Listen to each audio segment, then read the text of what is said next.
마음의 순교자 돌린도 로톨로 신부의 삶과 성소. 교회의 잘못된 판단으로 무려 16년이 넘도록 미사 집전 자격을 박탈당한 채 살았던 비운의 사제가 있다. 여러분이라면 그런 교회와 예수님을 사랑할 수 있겠는가? 겸손과 순명만 있다면 그럴 수 있습니다. 예수님 당신 뜻대로 하소서의 저자인 돌린도 로톨로 신부의 말씀이다. 1. 사제가 되기까지. 이탈리아 남부 나폴리 태생의 돌린도 로톨로 신부는 이미 4살 때 어머니에게 사제가 되고 싶다고 털어놓은 적이 있다. 하지만 그가 처했던 암울한 현실을 알게 되면 그의 미래를 조금이라도 낙관적으로 생각할 수 있는 사람은 아무도 없을 것이다. 물론 여기서 그 당시 돌린도의 신심에 대해 왈가왈부할 것은 아니다. 문제는 그의 가족에게 닥친 불행에 있었고 가족의 비극적인 상황이 돌린도의 미래를 위험에 빠뜨린 것이다. 돌린도의 아버지는 매우 폭력적이고 난폭한 사람이었고 집안을 조금도 돌보지 않았으므로 그의 집은 언제나 가축우리 같았다. 식구들은 늘 굶주리고 옷조차 제대로 입지 못했다. 게다가 아버지는 밤마다 정신착란 증세를 일으켰다. 이 때문에 한밤중에 아이들을 깨워 실컷 두들겨 팬 다음 장롱에 아이들을 집어넣고서 문을 걸어 잠그는 일이 다반사였다. 그 지옥 같은 삶은 돌린도가 14살 때 어느 선교 수도회가 운영하는 기숙학교에 들어가면서 끝이 났다. 반면에 사제가 되기 위한 돌린도의 거룩한 여정은 거기서 시작되었다. 그가 사제 성소를 확신하고 오로지 하느님께 봉사하는 삶을 살겠다고 굳게 다짐하게 된 것은 공동체 생활에서 이루어지는 인격적인 교육 덕분이었다. 첫 서원 후에 돌린도는 중국에서 선교하고 싶다는 소망을 내비쳤다. 그는 예수님을 위해 중국에서 선교사로 살다가 아예 그곳에 뼈를 묻을 작정이었다. 그때 돌린도가 수도의 장성에게서 들은 대답은 그의 미래에 대한 예언과도 같았다. 수사님은 순교자가 될 것입니다. 그런데 수사님의 순교는 피를 흘리고 목숨을 내놓는 순교가 아니라 마음의 순교입니다. 수사님은 이곳에 계속 살아야 합니다. 중국 선교에 대해서는 다시 입에 올리지 마십시오. 1906년 6월 24일 기다리고 기다리던 사제 서품을 받는 날이었다. 나중에 돌린도는 일기에서 이날을 이렇게 회고했다. 나는 완전히 다른 사람이 된 느낌이었다. 성품 성사가 얼마나 거룩한 성사인지를 깨달았지만 그 거룩함을 말로 어떻게 표현하면 좋을지 잘 모르겠다. 2. 계속되는 시련. 돌린도 신부는 서품 후 신학교에서 그레고리오 성가를 가르치고 몇몇 교직을 겸하면서 일주일간 나폴리에서 사목했다. 하지만 동료들의 시기와 모함 때문에 타란토로 전임 발령이 났고 그곳 신학교에서 원장을 보좌 하는 직책을 맡았다. 신학교 원장은 돌린도를 심하게 괴롭혔다. 돌린도는 신학생에게 어떠한 형태로든 설교를 해서는 안 된다는 명령을 받았고 아랫사람들이 보는 앞에서 여러 굴욕적인 노동을 해야 했다. 그러던 중 그는 신학생들의 끔찍한 도덕적 타락을 목격하게 되어 어느 날 원장의 명령을 어기고 신학생의 잘못을 꾸짖으면서 결국 다른 곳으로 쫓겨났다. 새 임지는 몰페타였으며 거기서 그는 신학생을 교육하고 동시에 영성 지도까지 맡았다. 몰페타에서 내 영혼을 은총으로 강하게 붙드신 분은 바로 예수님이었다. 나는 십자가 앞에서 몇 시간이고 꿇어앉아 주님께서 직접 신학생들을 올바른 길로 인도해 주시라고 기도했다. 그런 막중한 임무를 나 혼자서 다 감당할 수 없기 때문이다.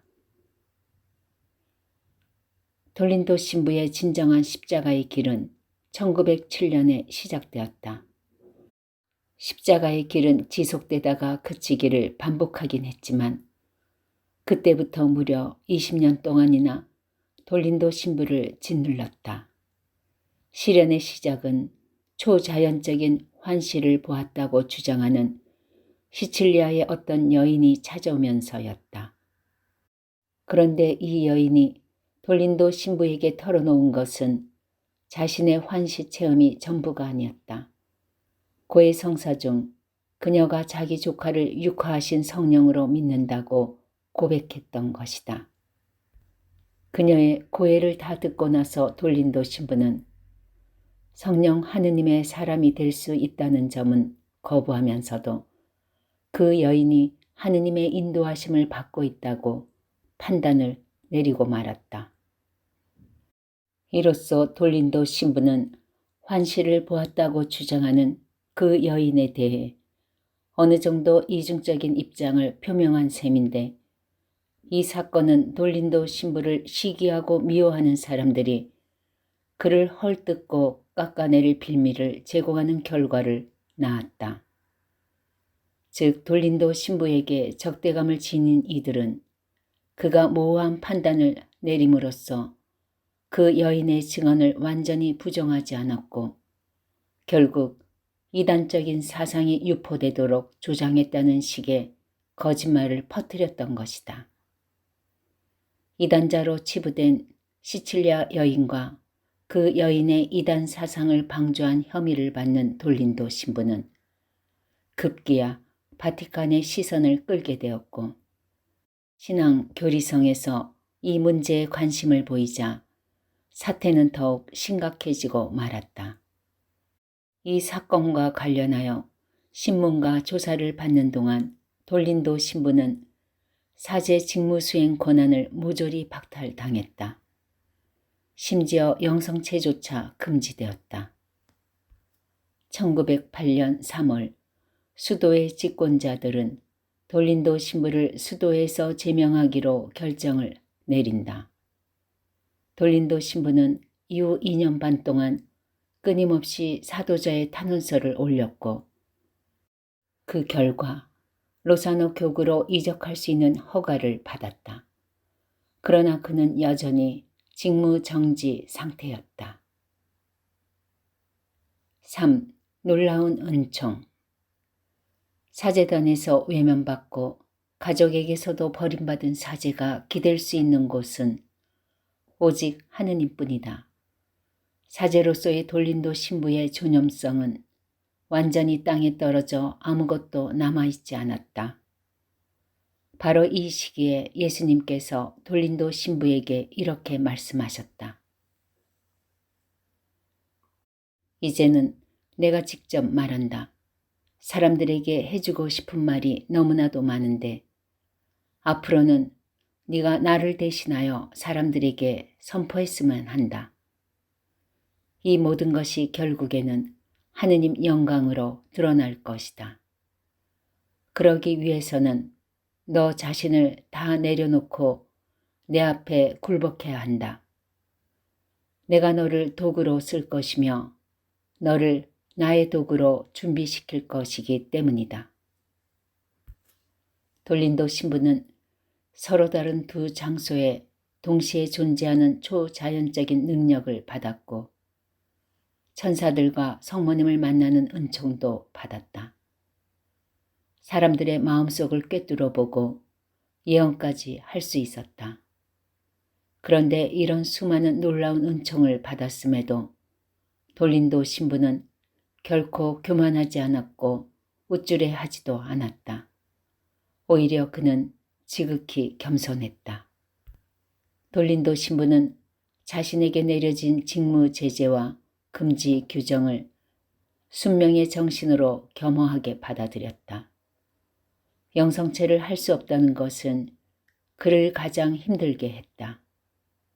사람들은 그를 비방하고 수많은 모욕과 불공정한 처사로 굴욕감을 안겼지만 돌린도 신부는 다 참아냈다.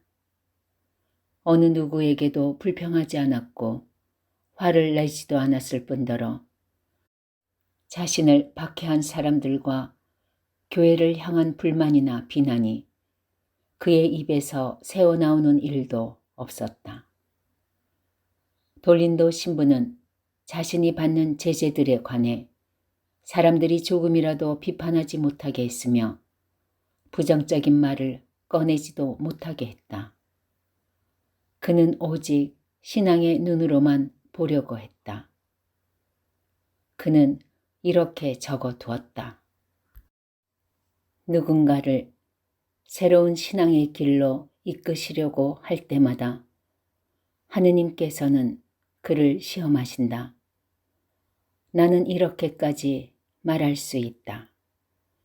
자존심 또는 존중받고자 하는 인간의 욕구가 의미를 상실하게 되는 그 순간까지 하느님께서는 그 영혼을 몰아붙이신다고 말이다. 거기서 사람은 자신의 생각과 뜻을 다 내려놓게 되며 비로소 그의 고집은 꺾이게 된다. 모든 것을 포기한 바로 그때 가만히 눈을 감아보라. 그러면 새로운 길이 보일 것이다. 더 이상 장애물은 없으며 그대는 자신을 넘어서게 된다. 그리고 더 높이 날아오르게 된다. 4. 예기치 않은 변화. 1910년에는 중요한 사건 2가지가 있었다. 6월 19일 돌린도 신부는 대주교와 몇몇 사제들이 보는 앞에서 자유로이 그리고 완전하게 모든 것을 포기하고 자신을 하느님께 내맡긴다는 서약을 엄숙하게 행했다.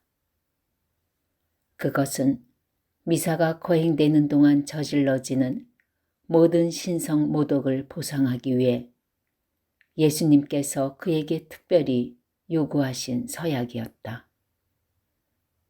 예수님께서 돌린도 신부에게 그렇게 말씀하셨다면 여기서 특이한 한 가지는 저 엄숙한 서약을 한 사람이 2년이 넘도록 미사 집전 금지 조치를 받은 신부라는 사실이다.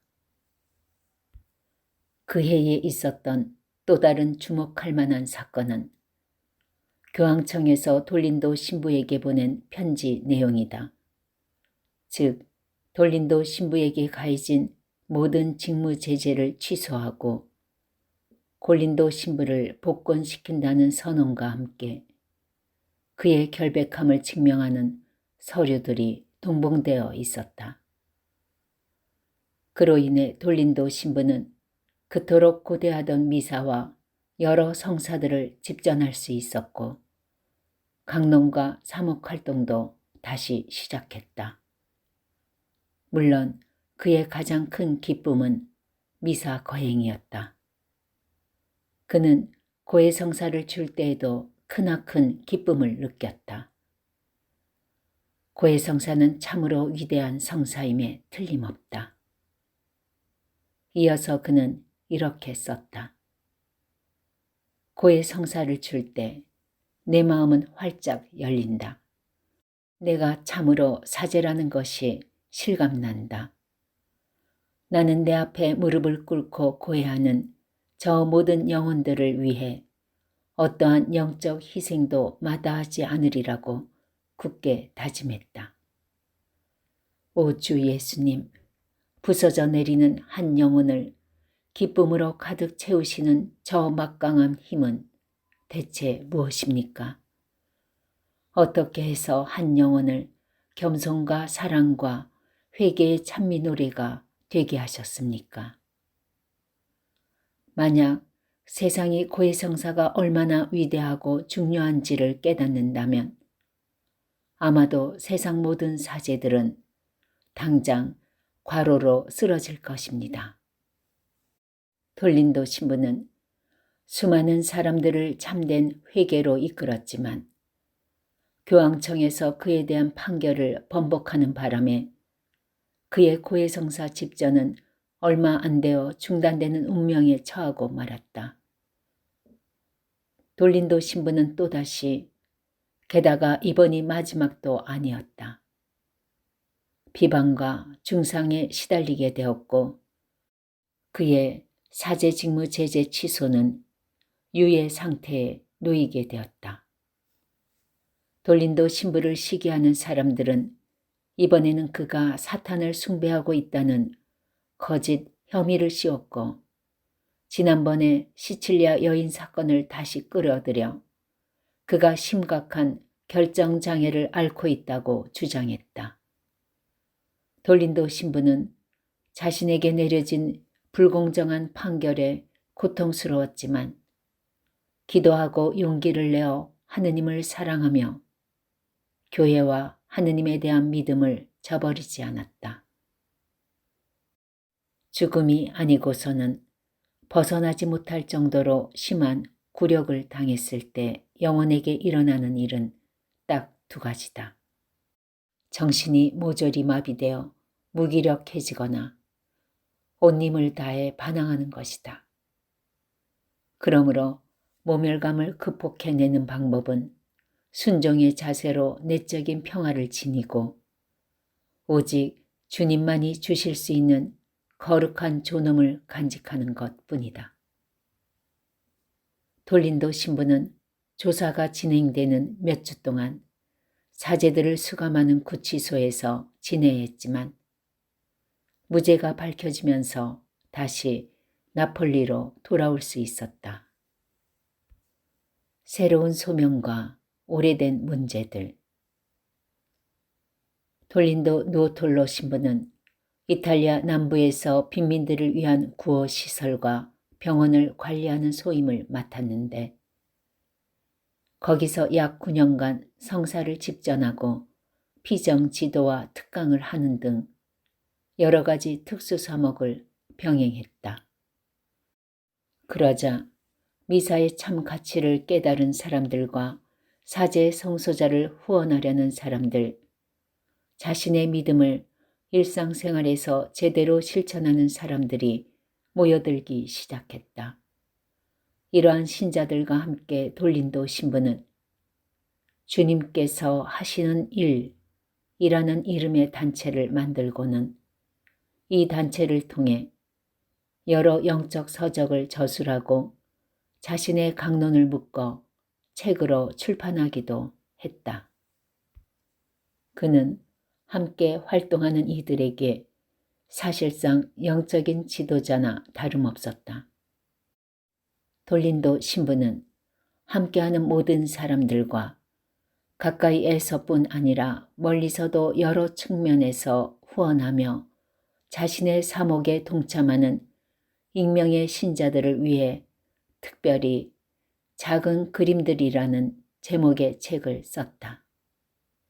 이 책은 사람들이 각각의 생활 환경에서 맞닥뜨리게 되는 수많은 어려움에 대한 구체적인 영적 조언들을 모은 것이다. 돌린도 신부가 세상을 떠날 즈음에는 그에게서 감화를 받은 사람들의 수가 무려 22만 명에 달할 정도였다. 하지만 사람들과의 그 어떤 유대보다도 그가 더욱 공고히 하고 중요하게 생각했던 것은 바로 예수님과의 관계였다. 앞서 언급한 돌린도 신부의 책은 전적인 신뢰와 믿음을 바탕으로 맺어질 수 있는 예수님과의 친교에 대해 강조하고 있다. 믿음을 가진 이라면 누구든지 예수님과 친해질 수 있다. 자기 자신을 내놓고 예수님께 온전히 의탁해야 한다. 그러면 그분께서 직접 활동하실 것이다. 돌린도 신부에게는 하느님의 섭리만을 믿고 의지하며 견뎌내야 하는 시간이 다시 한번 찾아왔다. 설교와 성사 수요에 대한 제재를 또 한번 받았기 때문이다. 그것도 2년간이나. 대체 왜? 돌린도 신부의 고해를 들어주었던 나폴리 어느 신부가 고해 내용은 비밀로 간직해야 한다는 규칙을 깨고 돌린도 신부의 신부 체험을 폭로했던 것이다. 게다가 돌린도 신부에게서 영성 지도를 받았던 두 여자가 바티칸에서 돌린도 신부에 관해 비난 섞인 거짓 증언을 하는 일까지 벌어졌던 것이다. 그런데 두 여자를 바티칸으로 데려가서 거짓 증언을 하도록 선동한 인물은 돌린도 신부의 친한 동료 사제였다. 이 사건은 자기가 믿었던 사람과 가까이 알고 지내는 사람들의 배신으로 일어났기에 돌린도 신부로서는 여간 괴로운 일이 아닐 수 없었다. 그런데 돌린도 신부는 자신에게 등을 돌린 사람들을 찾아갔다. 그리고 용기 있고 겸손한 자세로 그들에게 용서를 청했다. 훗날 돌린도 신부의 회고에 따르면 그때 바로 그 시련 안에서 하느님께서 자신의 덕을 훈련시키려고 하신다는 사실을 깨달았기 때문이었다. 사람은 고통을 겪으면서 무수히 많은 것을 배울 수 있다. 고통을 사랑으로 성장하기 위한 발판으로 삼아야 한다. 또 이렇게 썼다. 십자가를 두려워하지 마라. 십자가를 거부하지 마라. 십자가를 피해 멀찌감치 서 있지도 말고 이미 지고 있는 십자가를 내려놓지도 말아야 한다. 아무 걱정 말고 예수님께 온전히 의탁하라. 그분은 우리가 십자가를 질 수 있도록 도와주신다. 1921년 10월이 되어서야 돌린도 신부는 혐의를 벗게 되지만 그에게 부과된 제재는 여전히 풀리지 않았다. 그리고 복권이 완전히 이루어지는 1937년이 될 때까지 돌린도 신부는 성모 집행이 금지되었다. 6. 삶으로 설교하는 사제. 그리하여 자신의 손으로 미사를 한 번도 거양하지 못한 채 16년 하고도 반년이 더 되는 시간이 흘렀다. 16년 만에 처음 집전했던 미사를 회상하며 돌린도 신부는 이렇게 썼다. 나는 미사를 어떻게 집전해야 하는지 까맣게 잊어버렸을까봐 두려웠다. 그래서 나는 미사를 집전하는 내내 그런 일이 일어나지 않게 해달라고 성모님께 도움을 청했다. 이 미사는 나에게 너무나도 놀라운 체험이어서 무어라 말로 표현할 수가 없다. 내가 미사를 어떻게 끝마쳤는지조차 모르겠다. 한 번의 미사가 주는 은총이 이다지도 클진데 미사를 집전하는 사제들이 대체 어떻게 죄에 빠질 수 있는지 정말 모르겠다. 나는 미사를 집전하는 내내 특별히 동정녀 마리아와 함께 있었다. 돌린도 신부가 마음을 다하여 집전했던 거룩한 미사는 미사에 참여했던 모든 신자들의 마음을 울리기에 충분했다. 그는 성체 안에 계시는 예수님을 경배하고 흠숭하는 일을 매우 중요하게 여겼다. 예수님께서 돌린도 신부를 통해 사제들에게 다음과 같은 말씀을 선포하게 하셨는데 그는 성체께 지극한 공경을 바침으로써 예수님의 요청에 응답하였다. 성체는 너희 사제들이 원하는 전부가 되어야 하고 너희 신심의 정점이 되어야 한다. 나는 언제나 성체 안에서 너희와 함께 머무를 것이니 어떤 일을 하든지 너희 사제들의 유일한 목적은 오로지 성체뿐이어야 한다. 그런데 내가 성체 안에 현존하는 것은 너희와 함께하기 위해서만이 아니라 너희 안에서 활동하기 위해서다. 너희 사제들이 행하는 사목 중 미사를 거룩하고 엄숙하게 봉헌하는 것보다 더 아름답고 숭고한 것은 없다. 돌린도 신부는 성체 조배를 통해서 성체 안에 계시는 예수님을 공경하였다. 그는 탄식하며 이렇게 말한다. 예수님께서 이토록 신비롭게 현존하시는데 사람들이 어째서 이 사실을 모를 수가 있단 말입니까? 기도로서 견뎠던 인고의 시간은 결과적으로 돌린도 신부의 사목 활동에 영적인 깊이를 더해 주었다. 그는 평신도들과 함께 사도직 단체를 조직했으며 저술 활동을 활발하게 전개했다. 그가 남긴 작품들 중 33권으로 된 성경주에는 매우 특기할 만하다. 수공예로 직접 십자가와 묵주를 만들어 사람들에게 나누어 주었고 병자들도 돌보았다. 뿐만 아니라 그는 미래의 일을 예견하고 사람들의 마음을 읽을 수 있었으며 동시에 서로 다른 두 장소에 나타나거나 환시를 보는 등의 초자연적인 은총을 계속적으로 받았다. 그는 오상의 비호 신부를 만나서 이른바 새로운 유한을 통해 폴란드에서부터 공산주의 체제가 몰락하게 되리라고 예언한 적도 있다. 사람들은 새로운 유한과 관련된 예언이 훗날 교황 요한 바오로 2세에게서 이루어진 것으로 보았다. 그런데 현대 교회사에서 돌린도 신부를 빠뜨려서는 안 되는 것은 그가 받은 비범한 능력과 은사 때문이 아니라 그가 평생 바쳤던 지극히 단순한 기도, 바로 이 기도 때문이다. 예수님, 당신 뜻대로 하소서. 7.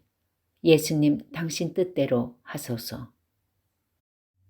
돌린도 신부의 이 기도가 어떤 구체적인 상황에서 생겨났는지에 관해서는 정확히 알려진 바가 없다. 이 기도의 원래 문장은 주님, 당신만 믿고 따르겠습니다. 그러니 저는 아무런 걱정도 하지 않으렵니다. 이다. 이 문장은 돌린도 신부에게서 영적 지도를 받은 이들 중 한 명인 엘레나 몬텔리에게 쓴 돌린도 신부의 1940년 10월 6일자 편지에 있다. 돌린도 신부와 엘레나 몬텔리가 주고받은 편지는 소실되어 현재는 부분적으로만 남아있다. 그래서 예수님께서 돌린도 신부에게 이 짧은 한마디의 기도를 언제 어떻게 알려주셨는지를 파악할 방법이 없다. 예수님의 말씀은 단순하고 명확하다. 즉, 하느님을 절대적으로 신뢰하고 하느님께 모든 희망을 두라는 말씀이다. 하느님, 당신 뜻대로 하소서. 이 기도는 인간의 힘으로 해결하려는 의지를 포기하고 예수님께서 해결하시도록 모든 것을 그분께 완전히 의탁해야 한다는 명령이 내포되어 있다. 돌린도 루오톨로 신부는 생애 내내 하느님의 뜻을 따르고 의탁하였다. 아기 예수의 데레사 성녀와 파우스티나 성녀의 예수님 저는 당신께 의탁합니다를 통해 우리가 익히 알고 있는 하느님께 대한 어린아이 같은 단순하고 전적인 신뢰의 영성을 읽을 수 있다. 예수님, 당신 뜻대로 하소서. 돌린도 신부의 이 기도는 단순하고 전적인 의탁 영성의 핵심이 무엇인지를 아주 분명하게 보여주고 있다. 명심하여라. 수도 없이 많은 기도들이 있지만 단순하고 소박한 이 짧은 기도 하나에 견줄 만한 것이 없다. 예수님, 저 자신을 당신께 온전히 봉헌합니다. 오직 당신 뜻대로 하소서. 가장 강력한 구일 기도는 바로 이것이다.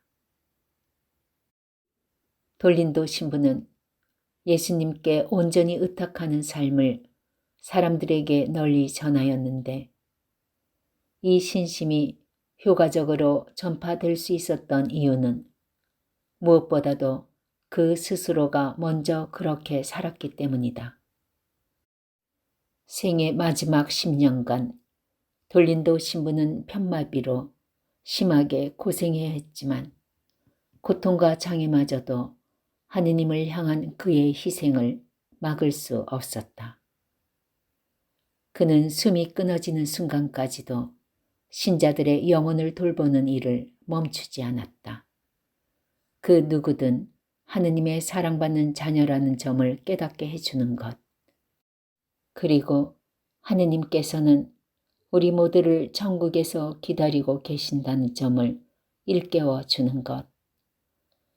이것이 자신이 받은 사명이라고 여겼다. 영혼에 이르는 길이란 돌린도 신부에게는 참으로 기도와 인내와 겸손 이외에 다른 어떤 것이 아니었다. 돌린도 신부에 따르면 우리의 가장 중요한 의무는 우리 자신을 하느님께 온전히 내어드리고 설령 그분께서 우리를 십자가로 이끄신다 하더라도 그분께 한없이 의탁하는 것이다. 그는 자주 이렇게 말하곤 했다. 영원한 생명은 결코 가볍게 말할 수 있는 것이 아닙니다. 돌린도 루오톨로 신부는 1970년 11월 19일에 세상을 떠났다. 그는 나폴리에 있는 루르드의 동정 마리아와 성요셉 성당에 묻혔는데 그의 유언에는 죽어서까지도 양떼를 돌보고자 하는 진정한 목자의 정신이 담겨 있다. 돌린도 신부를 만나려고 무덤까지 찾아오셨군요. 노크하고 잠시만 기다리십시오. 저 세상에서도 제가 해주고 싶은 말은 바로 이것입니다. 하느님께 의탁하십시오. 글 마리아 지블라스카 옹기니 박규희 마리아지 2019년 9월 10월호 통곤 217호에서